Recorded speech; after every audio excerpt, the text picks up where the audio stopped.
Posušena hrana je uporabna v res veliko različnih stvareh, ampak dajmo se danes raje lotiti kakšne bolj okusne.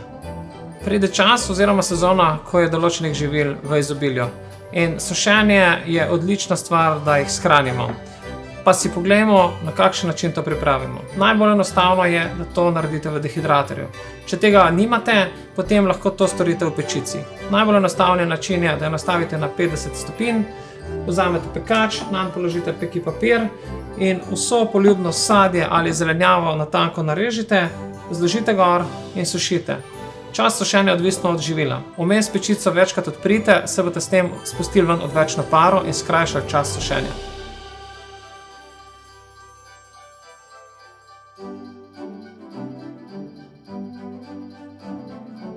Sadje, zelenjava in zelišča so suha. Iz teh stvari lahko pripravimo različne stvari. Iz sadja in zelišč običajno pripravljamo napitke. Lahko so hladni ali topli. Za hladne napitke smo uporabili suhe pomaranče, suha zelišča, meta, žajbelj, olupke jabolk. Za tople napitke sem dal res tak bogat nabor jabolk, pomaranč, zvezdasti janež, cimet, meta, vse, kar zdaj v tem času najbolj paše.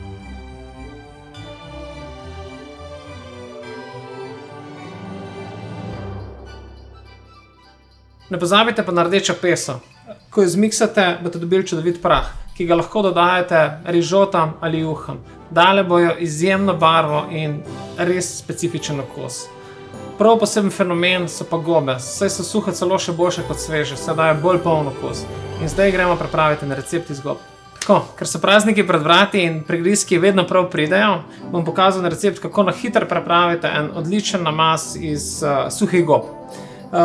Za recept rabite kremni sir katerikoli, mu dodate suhe gobe, malo sveže bazilike, če jo nimate, nobene katastrofe, sol in pa sveže zmlet poper.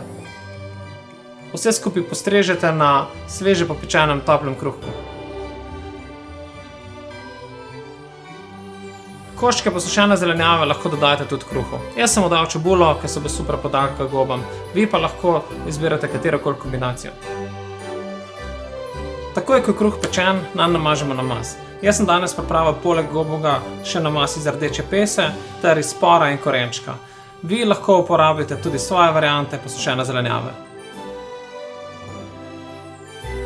Sušeno sadje in zelenjava ne bojo sušile vaših denarnic, bojo pa naredile vaše jedi bolj sočne.